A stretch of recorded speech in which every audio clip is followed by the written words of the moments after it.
All right, wonderful.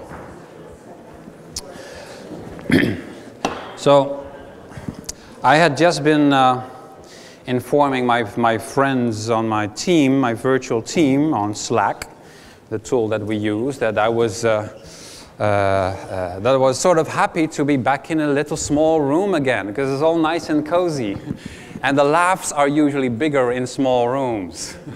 Damn, now back in the big room again. All right, I have to find another strategy. I was looking at the conference program last week and checking out the schedule, and I thought, oh, those bloody bastards. They scheduled me right after lunch. Among professional speakers, this is known as the graveyard slot. They expect me, Jurgen Appelo, to talk to dead people for an hour. So that's what I will be doing for the next hour or so. But no problem, I look at it as an opportunity because I have been preparing a brand new presentation for a couple of weeks, sort of, because I was also sick, just recovering now. But I was planning to do an entirely new presentation, and I thought, okay, well, that's good, because that means that a new presentation is an experiment. It counts as an experiment. I will be doing it for the very first time, which means there's a good chance of failing, right? And dead people can't talk. You won't be able to tell anyone afterwards. According to the TV series The Walking Dead, the only thing that you can say after the session is, ah. That's your amount of communication that you can do. All right. So let's start. Here we are. I received this email, and it said, "Sorry, we cannot work with you. Maybe another time." It was. I had just finished my computer science studies. It was 1994. Yes, that was the last century, just after the Second World War. And I was planning to create an adventure game. I wanted to have a games company fresh off of the university. So I found myself some software developers, some amazing graphics designers, professional animators, one terrible script writer. And I went up and down to London to try and convince some British publishers to invest in our adventure game. Now, let me tell you honestly, our adventure game was nothing more than 10 drawings on paper, 3 pages of dialogue, 20 lines of test code, and a logo. We had a very cool logo. I always say, no matter what you do, as long as you have a logo, things will be fine, right? So we had nothing to show for. We were no team, we were just 7 enthusiastic guys getting together and trying to make a game. We didn't have anything, but it seemed to work well enough. I was talking with publishers, and one of them said, "Yeah, we'd like to invest in your adventure game." It was amazing, by the way, because I think the biggest adventure game was for publishers to figure out what the hell we were trying to do. That was the main game, I think. But one of them said, "Yeah, that looks nice. We will invest 1 million British pounds. There's just one minor detail. We have to get a signature from our head office in the United States." It never came. The signature never came.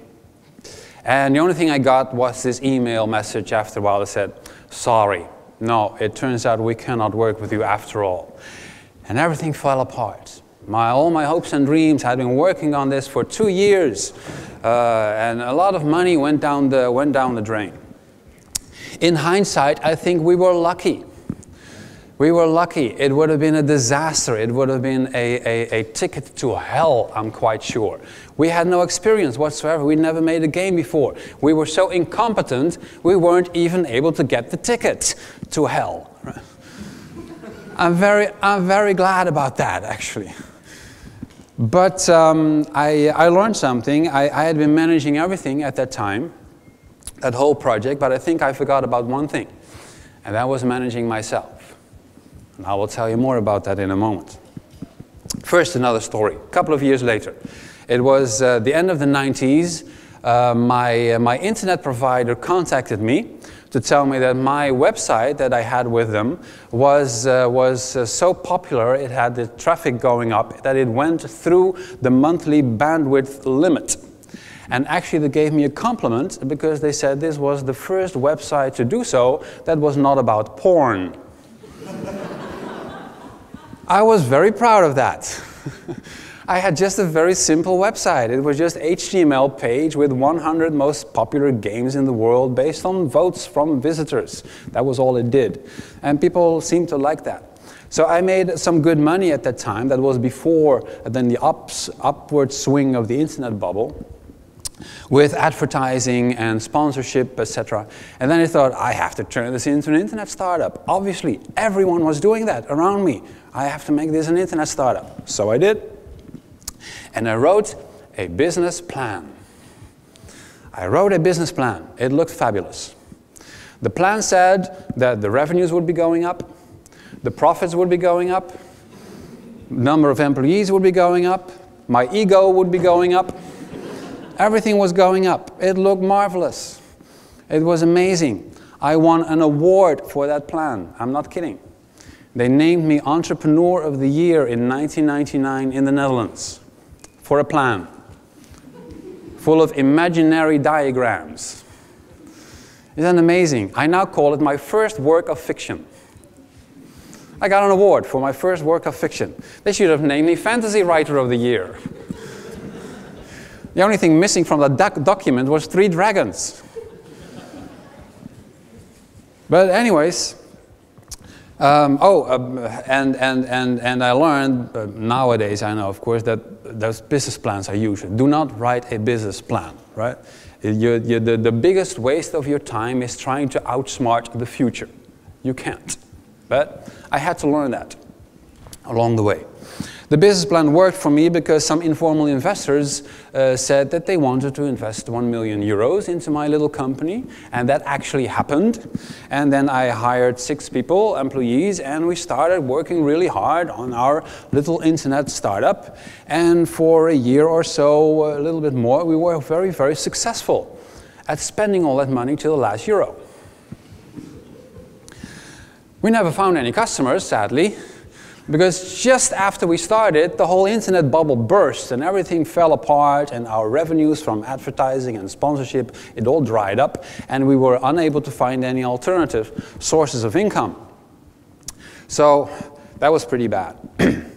Our investors, my investors said, oh well, that's the way it is. It's an experiment. These are all startups we invest in, and only 1 out of 10 succeed, so no problem. They just did like this and went on. But I mean, it was my baby that did not survive. So I was quite sad about that. Again, I had been managing things for a couple of years around me, including 6 employees, but there was one thing that I forgot. I did not properly manage myself. And then I had to find myself a decent job. I lost all my money, basically, at that time. It was 2001. And I had to find myself a decent job because I had to pay for the bare essentials of life, like food and shelter and my huge collection of science fiction novels. So I became a software developer at a big company of 4,000 people in the Netherlands. Huge, huge. And I had all kinds of ideas. It never stopped here. All kinds of ideas. I said, I want to write articles about being a software developer at that company. What? Articles? We have no need for articles at this company. No, write code, not articles. Okay, so and then I thought I want to speak at conferences and share my experiences of what it's worth to work at this company. Speaking at conferences, my God, we'll have to pay for hotel expenses and plane tickets. Are you nuts? No, you just write code. And then I had the idea of I wanted to develop a product framework that would help other projects accelerate and be developed faster. Oh, for Christ's sake, just do your job and play over there while we make the real money. This went on and on for about a year. I felt very much not appreciated, basically. I had all these ideas and experiments that I wanted to run. And I wasn't able to manage anything around me. I was not a manager at that time, wasn't leading anything. But also I had to learn to better manage myself in order to be a better influencer. I'll give you some examples of that in a moment. But first, last story. My sister has 3 kids, and her eldest kid is called Sam, little Sam. Sam is 12 years old now. But he was, this is dangerous, by the way, this is very dangerous. I'll put it like this, easier. Not near my new computer. When Sam was 6 years old, he got a new bicycle for his birthday. It was a huge bicycle. Boy, Sam, bicycle, right? So Sam jumped on his new bicycle like this, and he started cycling around us. And he did pretty well for a couple of minutes around me and my sister, until Sam ended up in the bushes. He crashed into the bushes. Boy and bike completely disappeared. And before my sister and I could jump forward and help him out, Sam appeared from the bushes with twigs and leaves sticking out of his head with his huge bike and looking at us with big eyes and trembling lips, sort of asking for our confirmation, what the fuck just happened? And I had a very smart insight at that moment. I thought, I should not pity him, because if I pity him now, he will start to cry. And I love children except when they are crying. So I took another approach. I said, Sam, that was spectacular. That was amazing. And Sam looked at me surprised. Yeah? I said, absolutely. That was the most magnificent fall I have ever seen. I've never seen someone fall off of a bike like that. That was amazing. Applause. And yeah, that was a spectacular fall. He agreed. And then he jumped back on his bike and started cycling again. I felt very proud of myself, Ben. I think I did a good job there. For about 2 minutes. Because then Sam came back and crashed his bike again. In the same bushes. I was, oh my God. And I heard from the bushes, that was also a spectacular fall. Sure, Sam. And my sister stood next to me and said, that was a new bicycle. And I said, well, why don't you give him an old bicycle then? It's your kid. So apparently, I taught a young boy the joy of failure. Right? I taught a young boy, 6 years old, the joy of failure. Now, I've been at a lot of conferences like these, and every now and then I hear people say, let's celebrate failure. Let's enjoy this moment. Let's say, yay, we crashed. That was a beautiful crash.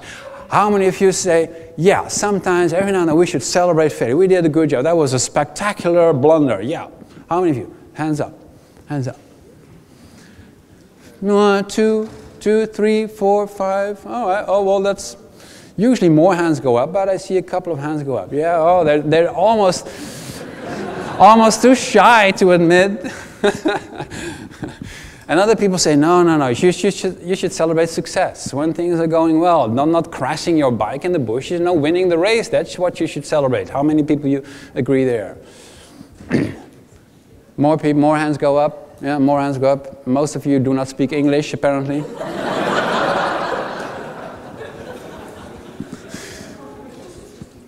How many of you say, well, it doesn't matter, failure, success, well, crashing your bike, winning the race, doesn't matter. Let's celebrate everything, party all the time. All the hands go up. You're insane. You're insane. Probably because you're zombies, you can't think. Okay, here's the real deal. This is one of my favorite diagrams. Probably, you know as well as I do that there are plenty of good practices. Good practices, that's on that side of the diagram. For example, I have a good practice, which is I have my smartphone always as a timer when I speak, so every now and then I can glance at my phone and I know how many minutes I have left. That's a decent, good practice. It works for me, and I use it all the time. Every now and then, good practices can fail as well. Like that one time when my smartphone alarm went off in the middle of my keynote at exactly the wrong moment, which was quite embarrassing. All right, there it failed. But usually, good practices succeed. Then there are mistakes on the other side of the diagram. Mistakes usually fail. Bad outcomes, they don't work. Like, for example, I always use my own computer. I have been bitten too often at earlier conferences using other people's computers where there were viruses, USB sticks not working, fonts were missing, PowerPoint versions were installed in the 19th century, things like that. I'm not doing that again. I know my system works. I use my computer. But in that rare case, there was one exception where my computer died 10 minutes into my talk. I admit I was very happy to use someone else's computer at that time. That was an exception. I learned something there. Even mistakes can work every now and then. Then in the middle, we find experiments. This is the most important part of the diagram. We run experiments because when we don't know whether ideas will succeed or fail. That's the whole point of running an experiment. We may succeed, we may fail, we will find out. And learning, you see that thing at the bottom, is, according to this diagram, according to information theory, it is optimal in the middle. We learn the most when we run experiments. That's the whole point. We don't learn anything when we just repeat the same good practices. We know that they work. We don't learn anything when we just repeat the same mistakes, just being stupid. But we may learn something in the case of a good practice failing. Aha, that's interesting. That's why it's never a best practice, because there are always areas where good practices don't work. Same the other way around. With the bad practices, or I prefer to call them mistakes, because usually we don't do them intentionally, well, sometimes they actually work in rare circumstances. Now, you may say, as some people do, celebrate failure. Yay, you crashed your bike into the bushes. Awesome, that was a spectacular fall. Well, look at what you're incentivizing. I just incentivized Sam to do it again. I celebrated failure. Well, doing it for the second time, that was a mistake. There was no learning there. But I had incentivized failure back then with Sam. The same the other way around. When you celebrate success, there is a reason for celebrating success. Obviously, we want successes, but there is a danger as well. Because if it's the only thing that you do, you basically send people in that direction. And they will be only repeating good practices. Because the good practices have a higher chance of being successful. That you get paid, right? That you get compliments, that you are rewarded. Then the question is, who is going to run the experiments? Oh, well, not me, because, hey, it might fail, and then I'm not getting any rewards or earnings or compliments or whatever. So that's the danger with celebrating success. You also have to celebrate the learning that is taking place from experiments. Now, interestingly enough, I have learned that networks are great at learning. Networks are awesome at exploring landscapes, finding new opportunities. While hierarchies are very good at repeating the same thing over and over again. With good practices, we already know how things work. Just do it endlessly. When this hierarchy is pretty big, then we often call them enterprises, right? They have products and services, and they exploit the hell out of those products and services. Hierarchies are also very good at repeating the same mistakes again and again and again. And when those hierarchies are big, we usually call them governments, right? So I read in John Cotter's book, John Cotter is famous for the book Leading Change, one of the best change books ever written, probably. His latest book is called Accelerate, and there he said, you need both the hierarchy and the network in your organization.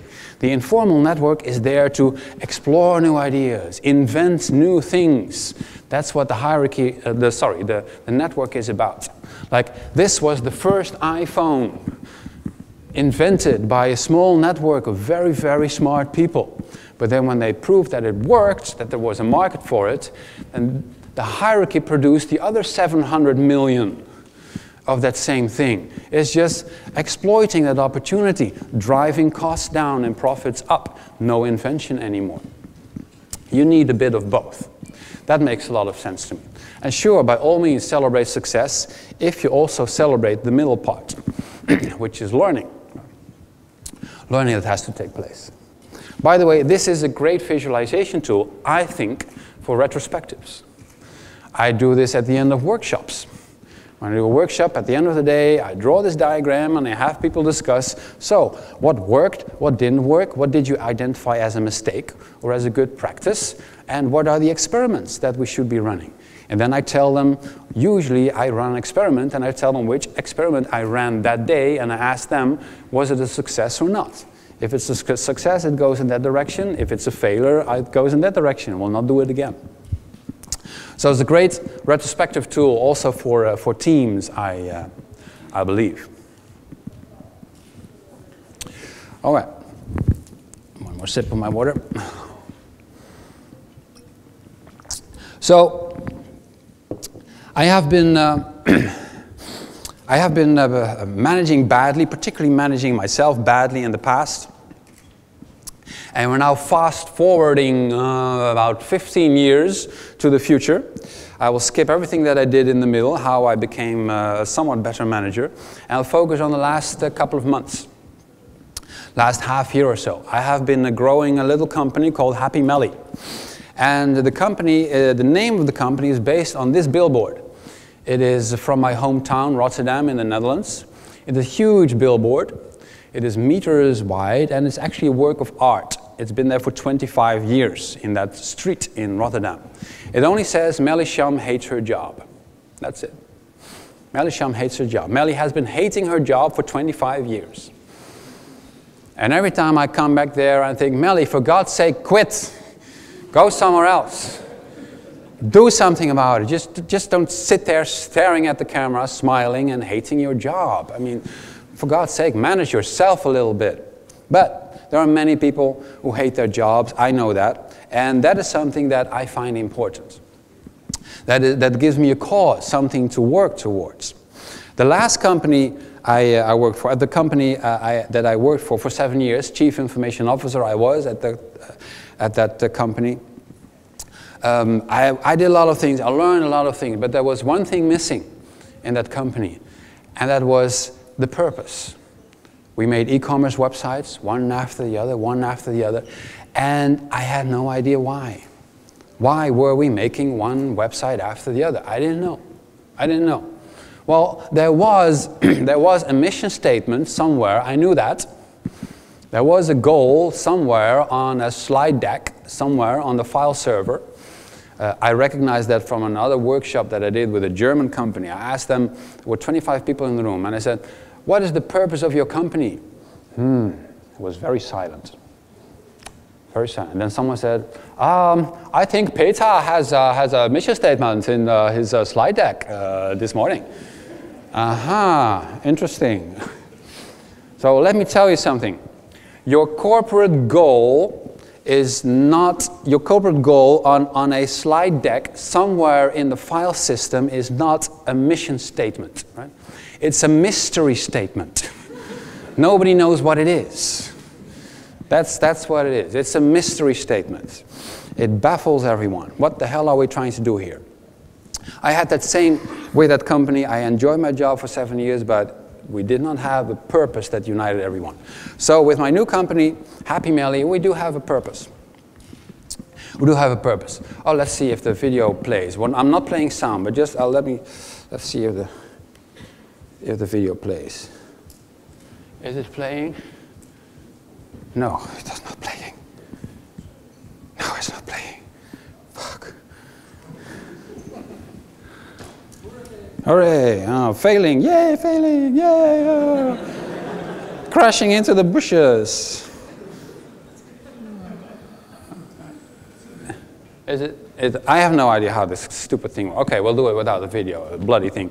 I'll show it afterwards. I have to figure it out. Never shown a video before in my presentation. Okay, I fail. What we did with Happy Melly, with the Happy Melly team, is we have this purpose, which is helping people be happier in their jobs. And we made a little video that we're unable to see now, that expresses the things that we do, the things that we have achieved. And it's a bit similar as this photo that I have found at a restaurant in Silicon Valley, somewhere near San Francisco. I took a picture of it. It was a Persian restaurant, and they have pictures of the first compliment of a guest in the restaurant, for example, and the awards that they won, newspaper articles about the restaurant. They are proud of that. This is their purpose. This is what I call a work exposition. It is an exhibition of the work that people do. And this really drives purpose. If people ask, what are we trying to do here? Well, just refer them to the work exhibition. That's the stuff. And if it doesn't motivate you, then maybe this is not the right job for you. Here's another one. Here's a picture that I got sent from a company in France. This is their work exhibition that they're very proud of. I have absolutely no idea what they're doing. What is this little thing with the frog? I have no idea. Very strange company, but no problem. They're proud of it. They're proud of it. This is their work exposition. So Work Expo, that is one of the concrete things that you can be doing as a team and as a manager in an organization. Instead of writing some kind of mystery statement hidden somewhere on a file server, it won't drive people's behavior because they have no idea what it is. But a work exhibition, anyone can look at it, say, yeah, that's the kind of stuff that we do here. This makes us feel proud. What more can we add to the table? So we have a good purpose. That's the first thing. What is the purpose of the team? Second thing that I have been doing is doing interviews. Of course, I was working on my own for several years, but then I started hiring people, starting with Lisette and Sergey. I already knew them for a couple of years. I had been working with them as freelancers. Now they became dedicated team members of me. And I basically then delegated everything to Sergey and Lisette. I said, you hire the other 5 ones. And I gave them a couple of questions to ask, some of my favorite questions. These are some of my favorite questions during the job interviews that we had with the new team members. Like, what's your favorite nickname? What's a stupid question like that? But it's very fascinating to ask a question like that and see what the answers are. The answer doesn't matter, it's just the response of the people. That's what matters. And what annoys you most in other people's work? I think that's a devious question. That's an interesting one of my favorites. And Lizette's favorite is the third one. Next week we dress up for a hangout party. What costume will you wear? Well, some candidates you saw like, what? You're dressing up for hangout parties? You're crazy guys. While other people say, oh, I have a closet full. I think I will put on my Batman costume. Or something like that. Oh, I have a panda suit.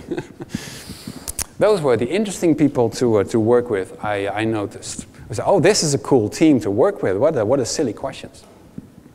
Another good one, what is wrong with Happy Million? How will you fix it? That really makes people think of what their own contribution will be on the team. And the other one, the next to last one, for what reason should I not hire you? That is it's another favorite of mine. Because basically here we tested honesty and integrity of the people. Some people had no answer for that. Of course you should hire me. I'm perfect. Well, I don't believe that. Then you're probably not the right person. I want to know why I should not hire you. Like one of the candidates, Louise, said very honestly, we interviewed her for the position of internet marketer, and she said, she doubted for a moment, and then she said, well, honestly, I don't think I'm an internet marketer. I love writing. I love writing. Writing is my passion. But I like doing internet marketing as well. I saw this vacancy. And then we said, perfect, we're hiring you as a writer.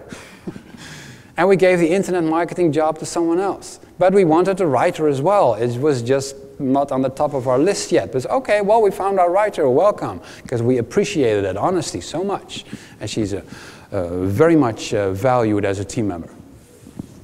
So those were the kinds of questions that we asked.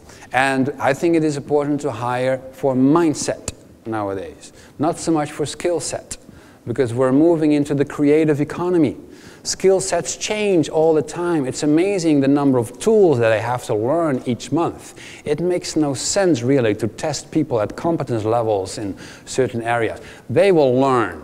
if they're smart. That's what you should test for. Are they good learners? Will they be able to learn a new tool in a week without reading a manual?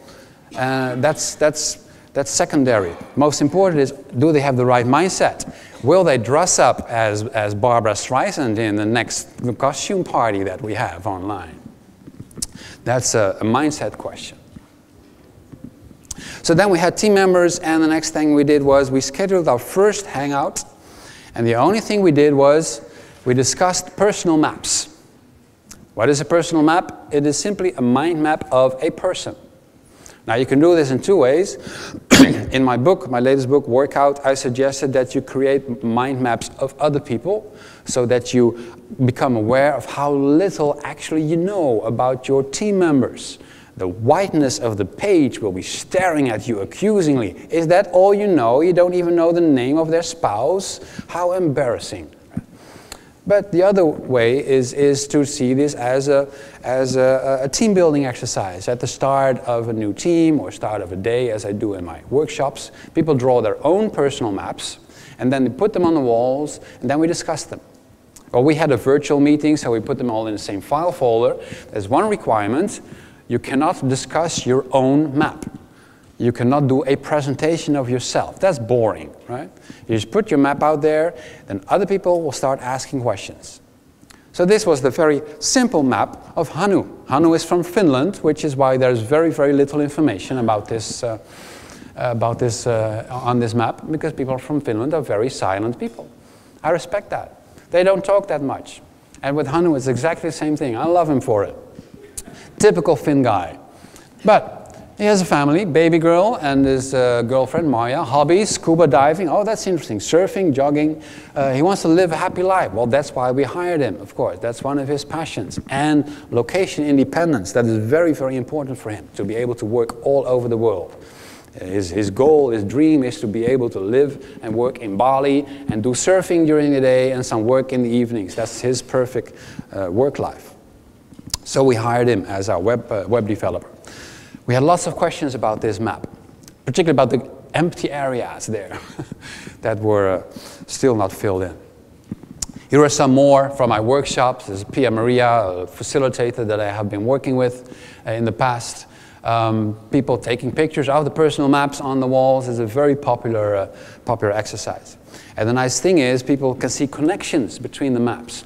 Oh, fascinating, you're also into fantasy books. Oh, you also love Terry Pratchett. Isn't it sad that he died just last week? Oh, I have all his books. And then conversations get started. People recognize the things that stand out to them as the stuff that they are familiar with. And that starts the bonding process on the team. Personal maps, very useful exercise to consider for your teams. But I have a few more. We do not have job titles on our team. We have 8 people, and I have absolutely no idea what the job titles are. I call myself CEO, but that's mainly outward facing, so that other people know which person to contact when they want to reach out to a CEO. We have certain responsibilities, like Jennifer does the internet marketing stuff, but I have no idea what her job title is, because we don't do that. We don't do that kind of stuff. There's something else that I find important, and that is crediting people for their contributions to projects, for the stuff that they have been doing. So the video, at the end of the videos, for example, we list the people who made those videos with their names and the roles that they had on those videos. On my books, of course, my books refer to the people who were involved in my book. On the website that we have, at the bottom of the page, it says who wrote the texts of those websites. I want to credit all the team members involved for their roles. And there's one exercise that I do in one of my in my latest workshop, and that's this one. I have people write 3 sticky notes. In the middle one, I have them write their job title, their official job title. Excuse me. Like in my case, that would be CEO. But as you can see, I had a workshop full of CEOs in my MO. That's ridiculous. I mean, that's any self-employed person is CEO. There's job title inflation everywhere. There are people there who are called senior vice president of the kitchen utensils and stuff like that. Is quite common to find in the middle area with job titles. I find that boring. What is more interesting is over here. This is what people like to call themselves, their personal brand. For me, it is creative networker. You can barely read it, but it says creative networker on my website and on my Twitter page. I like that name. I made it up myself. You can ignore it if you want, but it expresses what I'm trying to do. Networking with people around the world and being creative. So I adopted that title for myself. At the bottom, you find the roles, the actual stuff that people do. Like, I have been an author of a book. Right? I was the script writer for a video. That's what it says at the end of the video. On this project, I have a role and I am credited for it. Now, what I believe is important are the top and the bottom of this photo. The top is important because people want to express themselves. This is the top part of the famous pyramid of needs of Maslow. It says self-actualization at the top. People want to express themselves in the way it makes them happy. That is what the top part is for. The bottom part is also what makes people happy. That is progress, a sense of moving forward. That is what makes people happy. That they can do more things now that they could do yesterday. Like, they made a great video today that they were unable to make last year. That is progress. Now notice that progress should be achieved in terms of credits, reviews, views, whatever, the success of that project. It says author on my book. No matter how many books I write, Amazon is, even after 100 books, Amazon will still call me author, not senior vice president of authoring. That is a stupid way of making progress, titles, right? Makes no sense. I make progress because my new book has 100 reviews in less than half a year, while my first book still only has 40, and that took 3 years. That is progress. Right? That is the progress that makes me happy. I'm still author. It's still the author role that I have. Now, interestingly enough, I saw exactly the same when I read the book Creativity Inc. by Ed Catmull of Pixar, the famous movie studio in Hollywood. Or they're not in Hollywood, actually, I believe. They're somewhere else in Silicon Valley. But anyways, they describe that they do not have job titles at Pixar. What they have is anyone can call themselves anything they want. That's the top part. And they credit every person who is involved somehow in any of the movies they make. They list that role because, of course, they all want to end up on the Internet Movies database with their contribution to that movie. That's all you need. What are the job titles for then? And interestingly enough, they thought this was so important that when they were acquired by Disney a couple of years ago, they negotiated with Disney that Disney would not mandate job titles at Pixar. They said the deal would be off if Disney would start introducing job titles. This was so important for them not to have titles. They have roles and personal brands. Awesome. I have that as well at Happy Melly with my team. So I call them work profiles, that's the personal brands, and project credits. Credit people for everything that they do. A few more concrete ideas. One of the questions that I get asked most often all around the world is, how do we measure the performance of teams? Jurgen, we have Scrum teams, we have Agile teams. How do we know what their performance is? How can we measure them? And then usually my answer is, how do you measure yourself? And then the reply is along the lines of, oh, that's far too difficult, Jurgen, are you kidding? I have a very, very complex job. I'm a manager, for God's sake. I cannot just represent everything that I do with one simple metric, but I want to measure them. I want to measure the team. And then I say, well, that's not entirely fair, is it? If you want to measure other people, but you have no clue how to measure yourself. Measure yourself. Manage yourself. You see the theme here? So I am a firm believer in the system proposed by Google, which they actually stole or borrowed from Intel, called OKRs, Objectives, Key Results. In a nutshell, it works like this. OKRs stands for Objectives, Key Results. The objective is a qualitative goal. And at the beginning of January, our team was just formed. I had a goal for myself and the entire team is scaling up Management 3.0 licensing. What does that mean? That is a qualitative statement. You have to make that measurable. Well, that is what the key results are for. Those are the targets, basically. So the targets were, I said, well, I want 10 new inquiries for licensing at the end of March. Now we have 2 in early January. I want 125 facilitators. We had 102. And 30 events scheduled per month. It was 20. Those are clear targets. We can measure those. Then it becomes measurable. Some people would refer to those as SMART goals. Simple, measurable, etc. And the top one, some people refer to as stretch goals. They're qualitative goals that should stretch yourself. Now, the process is as follows at Google. Everyone does this for themselves. This is my OKR. I am dependent on what my team members are doing, and in order to be able to achieve this, I had better be a good leader.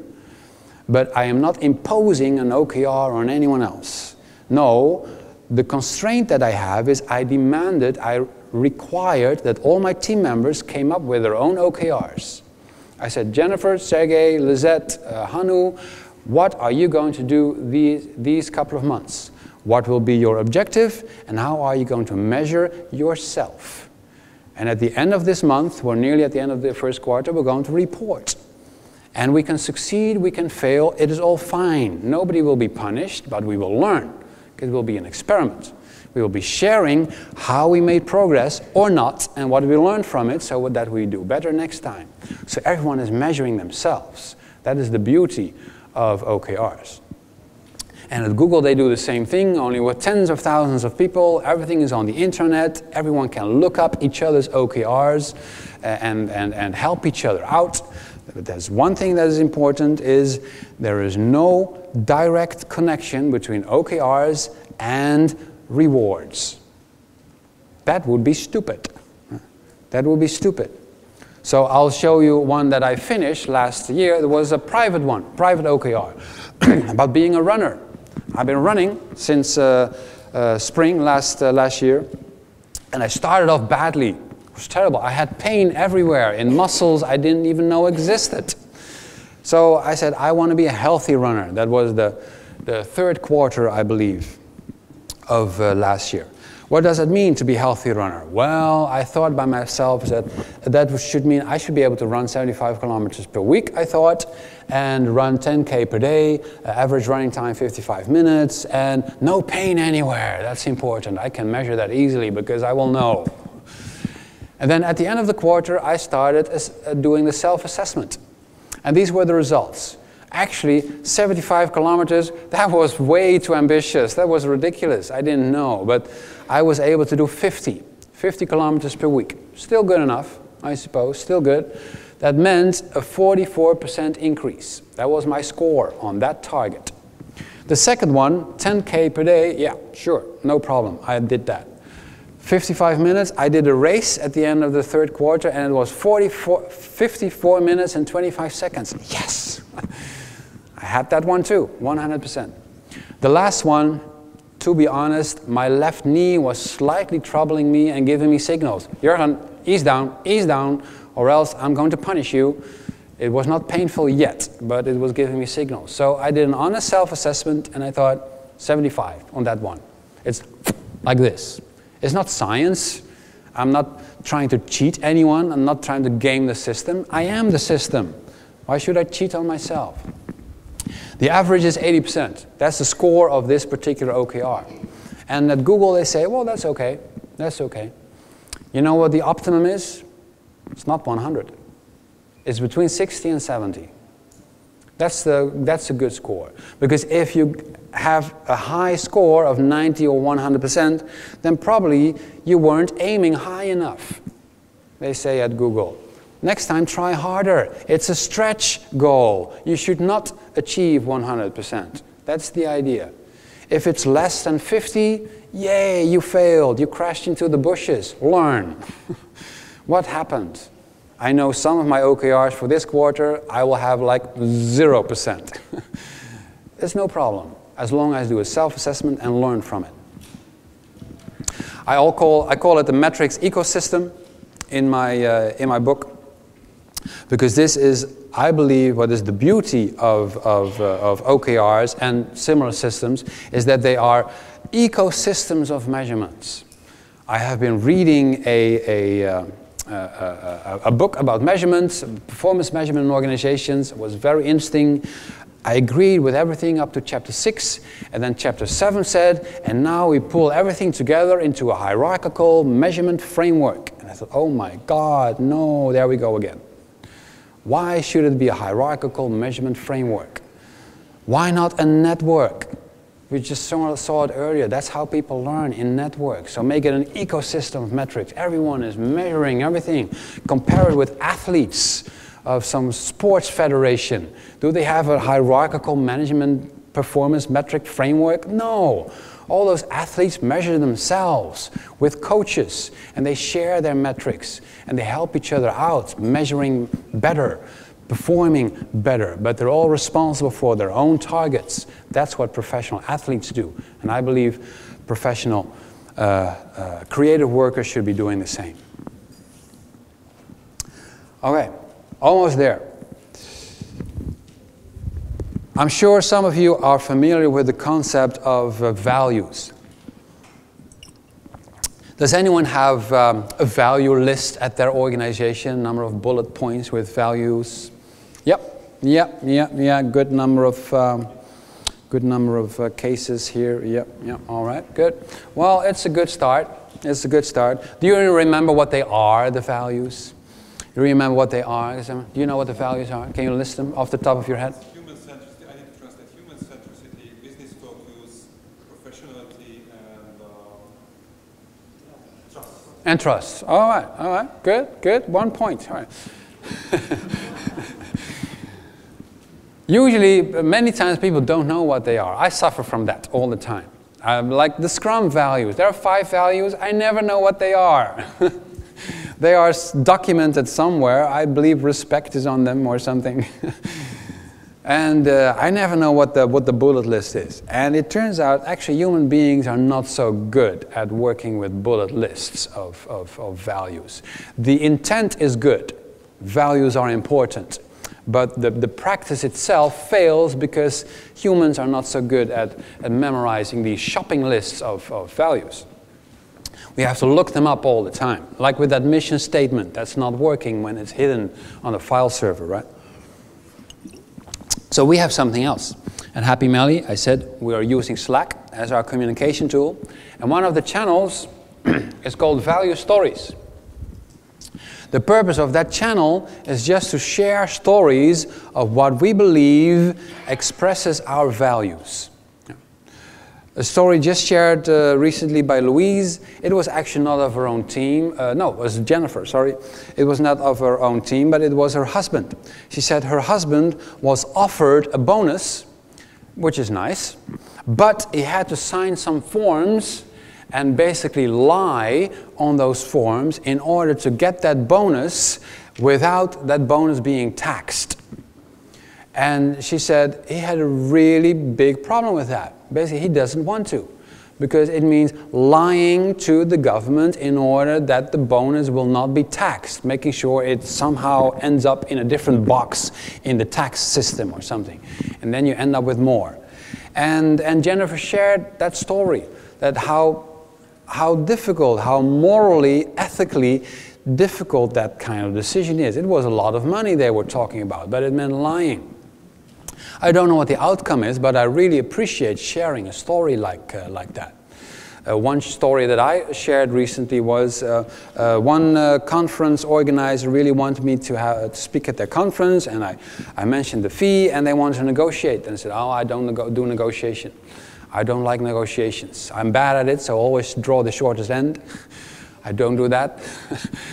And more important, I want everyone to, I treat everyone the same. There's no difference between one organizer versus the other. Oh, but we don't have the right enough budget. And I thought, whoa, wait a minute.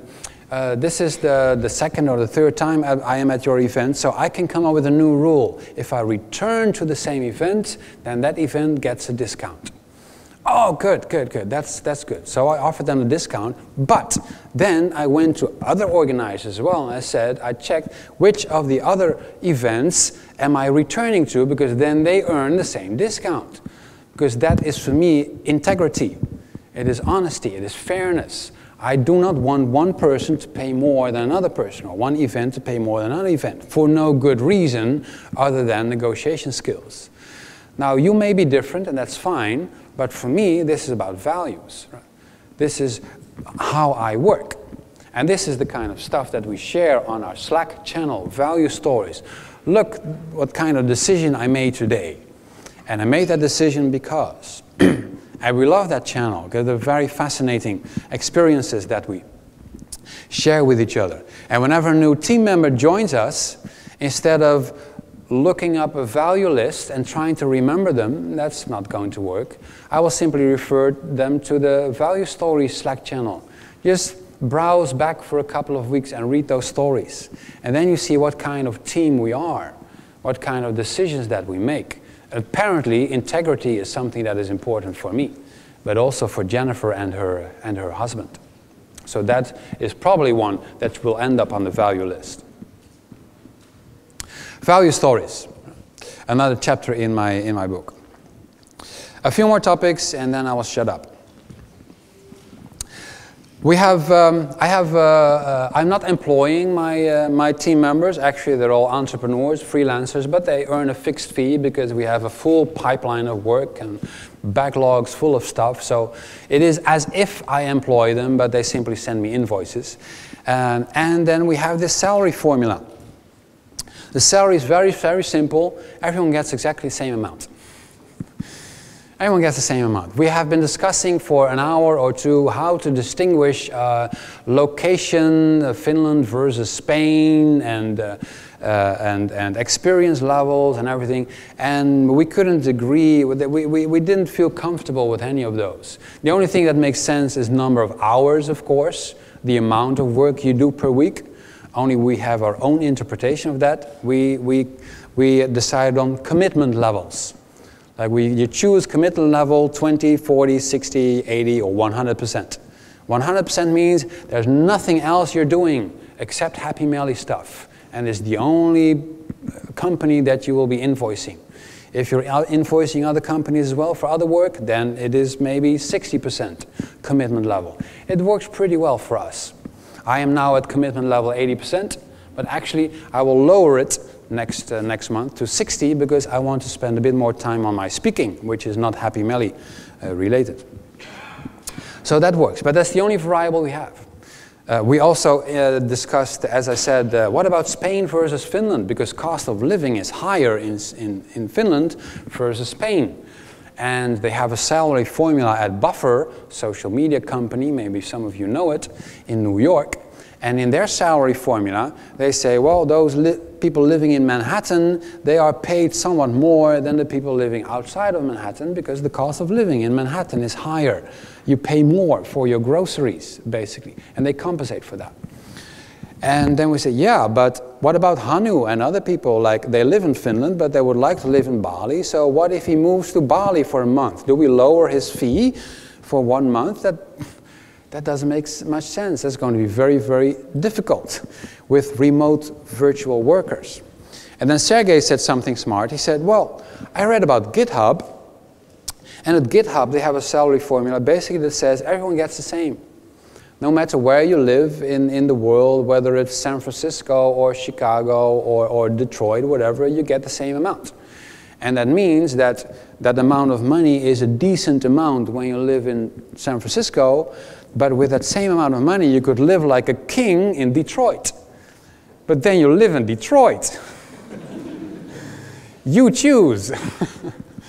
And I thought that was actually a smart suggestion. So we have the same thing. Yes, the money is worth more in Spain than in Finland. Well, move to Spain then. Very few people want to move to Spain and actually live there. So that's your own choice. You get the same amount. So we have the salary formula. That's one part of compensation. The other part is one of the favorite topics in my book and in my work is merit money. What does merit money mean? Well, I'll tell you. Every month, at the end of the month, our team members give each other points. We give each other points for contributions to the work that we've done. I keep track of it during the month. I actually have a daily recurring task that says merits. Does someone earn merits, deserve merit for something that they did today? Did they teach me something, help me out with something, did something amazing? I make notes of that. At the end of the month, we credit people. Every person has 100 points. There's one condition: you cannot keep those points yourself. You have to distribute them to others around you. So 15 points for Jennifer, 12 points for Louise, 20 points for Sergey, whatever, and we always give the reasons, the arguments behind them. And then you earn points from your peers, and those points accumulate over time. And after a while, every twice per year or so, we calculate how much extra money do we have available. We convert it to bonus money, and that's the money that you get. The money that you actually earned in the eyes of your peers through your contributions to teamwork. It's amazing the effect that this has. They use similar systems at IGN, Linden Labs, makers of Second Life. There are tools out there such as youearnedit.com, bonus.ly, lots of tools nowadays emerging where teams can credit each other for contributions. For me, that makes a lot of sense. Because you know the old system, right? Where one person, the manager, decides who gets how much. We call that the traditional bonus system. We all know one thing for sure: everyone is going to hate that manager, except the one person who got the most money. He will love the manager, but everyone else will think that manager did a terrible job. Yeah. Did a terrible job. So I don't want to be that kind of manager who is hated by everyone. I would rather delegate it. Oh, look, this is your bonus money. You distribute it among each other, and good luck with it. Obviously, people have lots of questions when they hear about a system like this. They say, Jurgen, what about some people who are more popular than others? Doesn't it become a popularity contest? And I say, yes. But you already have a popularity contest with the traditional bonus system. It is called kissing the boss's ass. The person who is best able at kissing the boss's ass gets the most money. That is the traditional popularity contest that is being played. So you already have it. The change that you have with this new system is basically you democratize the ass kissing. Right? Everyone has to kiss asses all day long, everywhere. For the whole year, your lips will turn blue. It's going to hurt so much.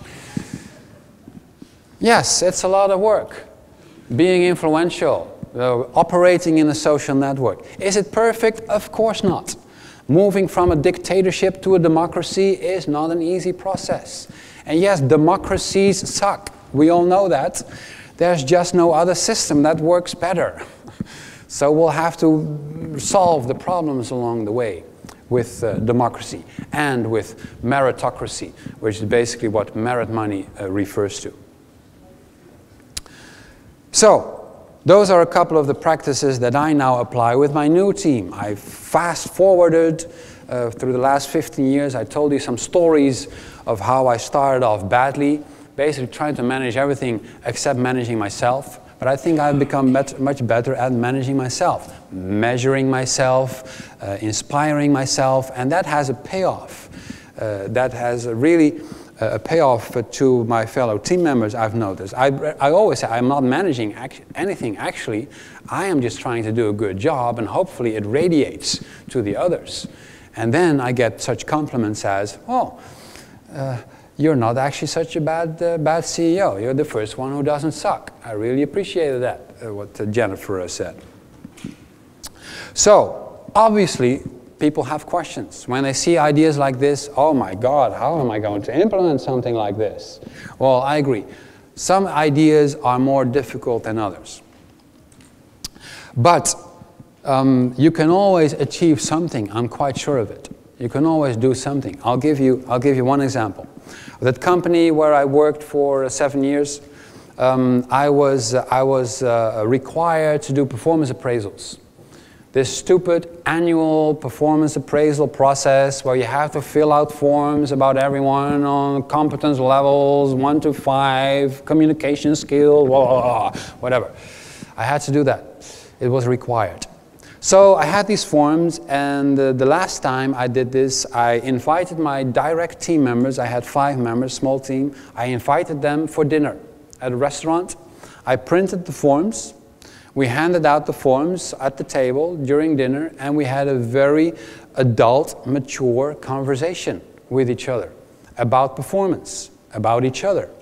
And it was one of the most open, honest, and respectful conversations that I ever had.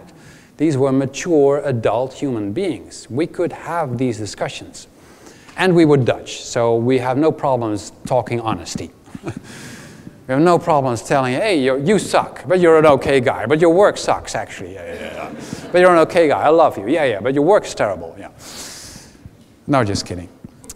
But no, it was open and honest feedback, and it was one of the best sessions that I ever had. And at the end of the dinner, I signed all the forms, and I gave them back to the HR department. Here are your forms.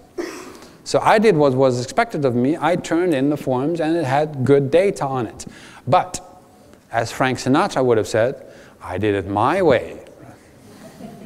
I did it in the way that I thought made sense. And this is what you have to think about when you see these new practices. This is not a square. Ceci n'est pas un carré. This is you being required to do things in a fixed scope, fixed budget, fixed time setting context, right?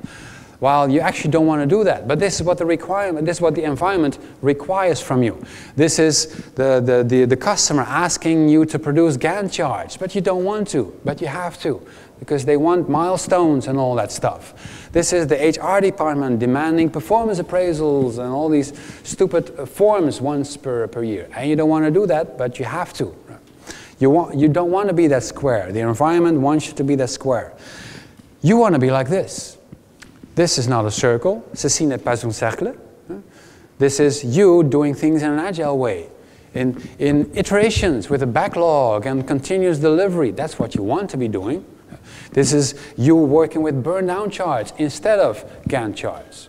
This is you doing frequent 360-degree meetings with your team, maybe over dinner or something like that, instead of annual performance appraisals. You want to be like that circle, but you're expected to be a square. Now the problem is, most people think that these two don't go together, that there's a collision, a conflict between being a circle and required to be a square. But I think most of the time you can actually be both. You can be the circle inside the square. You can be a circle for yourself with your team, while on the outside you pretend to be a square for the environment. And that means that the environment sees you as a square, and they will love you for it. Now, oh, what a nice looking square that is. He is handing in performance appraisal forms. Well, that's very nice. Yeah, but I did it in a circly kind of way. I did it my way. And then, of course, there's stuff between the circle and the square that we could call waste. This is the conversion of the burn down charts to the Gantt charts. This is the collection of all the data that you gathered throughout the year of feedback sessions, and then putting it into those stupid performance appraisals forms, right? This is all the kind of crap, basically, that you need to do in order to satisfy that environment. You could call it waste. But I have learned from Michael Sahoda, a Canadian coach, that it's better to call it a tax. This is the tax that we're paying. It's not waste. Okay, well, in most countries, that's more or less the same thing. But if we call it tax, then it means that, there's this intention of getting something in return, ultimately. It's an investment. We should get something back. We are generating trust with the environment. And that's one of the main things that I learned when I was CIO for 7 years at that company. After 7 years, I could do anything I wanted. I had gained so much trust among customers and top management, HR, I could do anything. But you only can do anything you want after you have earned people's trust. You only earn people's trust when you first do what they want. So be that circle inside the square. Pay the tax, and you will get a return on investment ultimately, because the environment will love you for it. So, oh, what a nice looking square. And then after a while, you could say, now that I've done this your way for a while, can we discuss this square thing and make it a little bit less squarey? Can we round the corners a little bit? And then they say, well, you did your best so far. We're skeptical, but all right, we're willing to give it a try. They will never grant you that favor if you haven't achieved that trust first. That's how I became CIO. That's how I was able to do anything I wanted after 7 years, and was able to write a book on company time.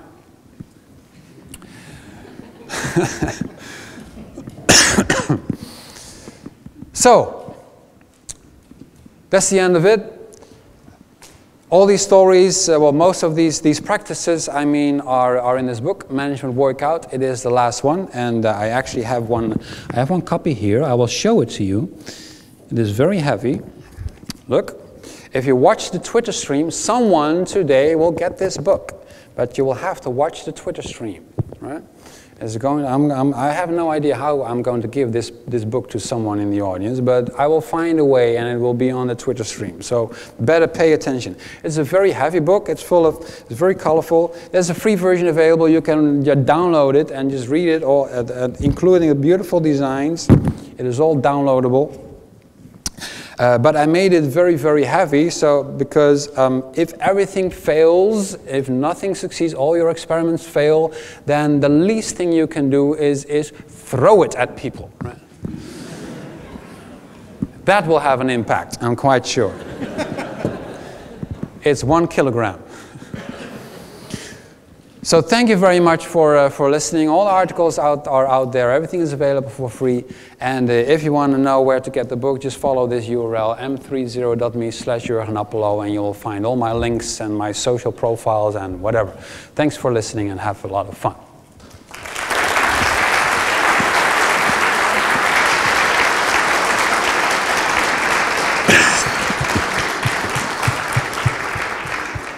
.5 minutes left, according to my timer. Is that correct, or do I have... No? No? It's the wrong timer. Okay, we stop? Is it time for questions, or do we just stop? Yeah. A few questions. All right, good. There's time for a few questions. You just tell me when to stop, all right? Questions. Gege. Have you ever noticed that during this merit money, when the money is tied together with appraisal, it can ruin a bit the appraisal part? So the question is, have you noticed that with the merit money that it's time to do appraisals, that the appraisals ruin the merit money thing? I mean, the appraisal part is a bit eroding because it is tied together with the bonus. Well, we do not have traditional performance appraisals, if that is what you mean. The only thing we have is merit money, basically. So this is how we give peer feedback with the merit money. It does have an effect on people, yes. One silly effect that it had, for example, in the beginning, we simply sent emails, because everything is transparent. We share the feedback transparently. So the first iterations, we sent emails to everyone with the points. But then the Christmas card syndrome popped up. You wanted to be the last one to send the credits. Because you wanted to know which other people do I get credits from. So I know which people to return credits to. And then we noticed this phenomenon appearing, and they said, okay, this is not going to work. We have to put them all in a central system, and then after we gave credits, then we read what we earned. So these are the simple things. Yes, it's human system dynamics basically at play. You have to tweak these little rules to make sure that it works. But right now it works, and we're quite happy with it.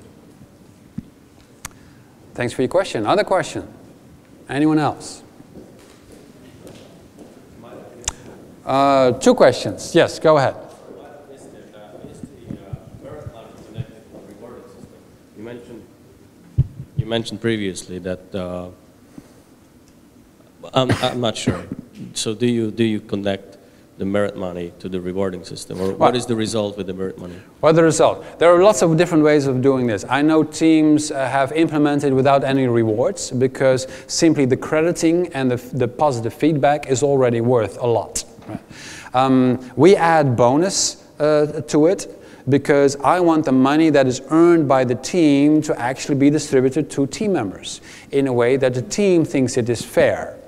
But we do it in such a way that we focus only on points, and once or twice per year I as a CEO will decide how much bonus money will be available. It will depend on the profits basically. It may be 0. We don't know yet. We just started with the team. But hopefully it will be more than 0, and then I can say, okay, well, this will be the budget, and I will allocate this to merit money. And then we will see, then we will enable people to convert their points that they earned to the money that is available. Or it's a bit like, we're considering even a bit like an airline frequent flyer mile system where you have the option to convert to money, but if you don't need it, you can wait, because maybe next time the conversion rate will be better. So it's open and transparent. And everything is transparent. Yeah, exactly. But it's an option. Converting to money is obviously an option that you have, but you don't have to. Okay, the lady over there had a question in the middle. I'm sure you get this question, but this seems to work very well in a team, but as you mentioned, it's a small team. So have you seen it work in bigger teams and maybe at a client you have, or well, it is how would that scale? So how does it scale? Well, it is so new that I have only heard of a couple of implementations, and they're usually small teams indeed. The story where I first picked it up was at IGN, which is International Games Network, which is part of News Corporation, and Linden Labs, and they are slightly bigger companies. And there was someone in my workshop, in my very last workshop in Buenos Aires in Argentina. That person had worked for Shopify.com, and he said they also used merit money there. Basically, every month they got real money, like $100 or something, and they had to give it away to other people. And that is a larger company, Shopify. I have no idea how many people work there. And he said it worked tremendously well. They were very, very happy with that opportunity of giving money away to anyone. Anyone was allowed in the company. But of course, all the details can all be tweaked. Because one question that I get a lot is, how do you do this with a company of consultants, for example, who formally are one company, but they rarely see each other because everyone is at customer sites? Yeah, that could be a challenge. I agree. A question, yes. It's really appealing. Shall I do this with my kids? I'm sorry, I didn't get it. Shall I do this with my kids? Shall I do that with your kids? The merit money stuff. It's really appealing. Yeah, well, you could start. I would start without the money. And maybe with jelly beans or something. So here you have 20 jelly beans and give them to your peers or your parents or anything. It's an interesting exercise. I look forward to your report on that experiment. Sorry, time's up. Time is up. Thank you so much for listening, and I will be available in the hallway.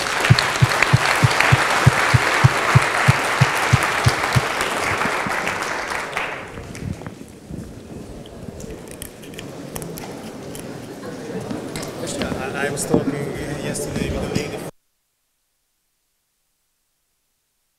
which mentioned that this is why I asked because they have this system in the Yes.